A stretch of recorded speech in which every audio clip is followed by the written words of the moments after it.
Welcome to the Parsha Perspective. Each week, we will delve deep in a weekly Torah portion to find a practical and insightful way to enhance your daily life.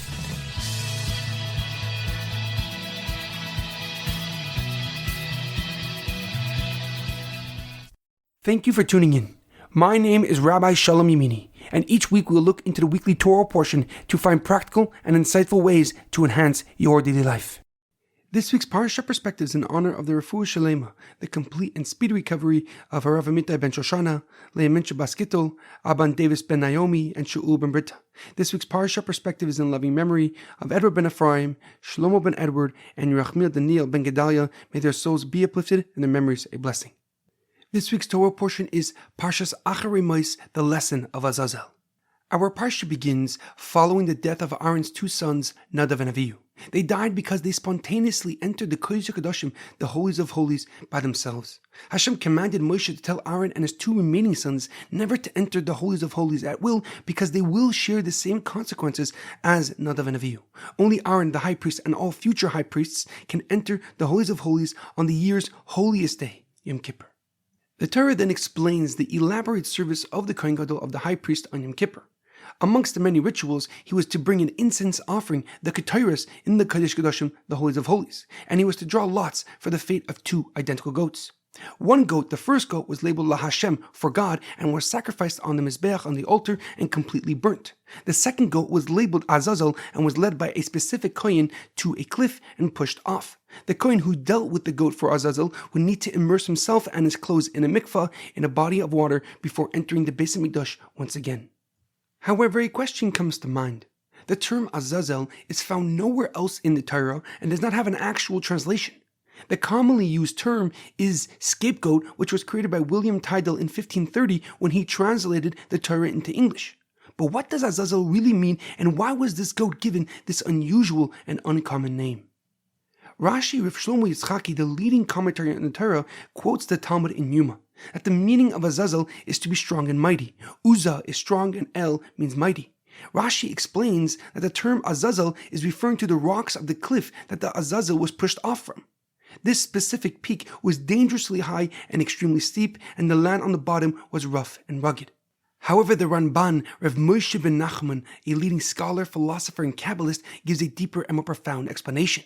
Besides quoting the previous answer, he clarifies another opinion of the Talmud in Yuma. Rabbi Shmuel explains that the second goat is atoning for the sins of Uzzah and Azazel.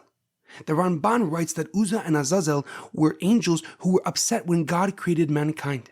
They said to God, "Why would you create something that can defy you?" And God responded to them, "Do you think you could be better?" And they emphatically said yes. And God decided to test them. He gave them human urges and placed them down here on earth.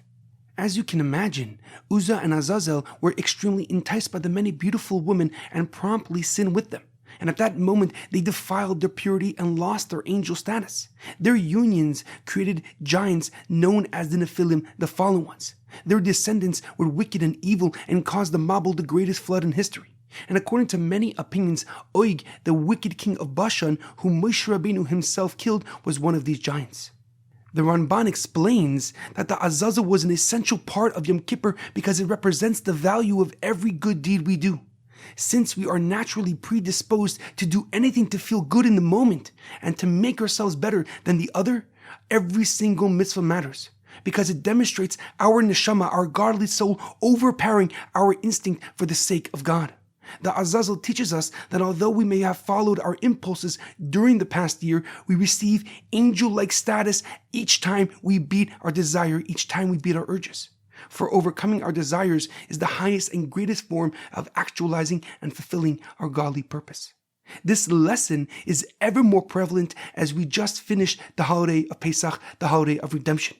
Because during Pesach, we forgo most normal foods in exchange for a spiritual awakening and a spiritual experience. In our daily life, we must realize that discipline is the bridge between thriving and achieving our goals, or heaven forbid, the opposite. Because lasting success requires a disciplined approach when dealing with chaotic situations. Obtaining such a perspective begins with overpowering our natural instinct and ego for a bird's eye view of our actions and conduct. This will enable us to take an objective look at ourselves and identify places of improvement in our personal and spiritual lives. That, along with an attitude of gratitude for all that we have, is the surest way to achieve our goals. There's a famous quote by Abraham Lincoln: "Discipline is choosing between what you want right now and what you want most." Have a great weekend and a good Shabbos.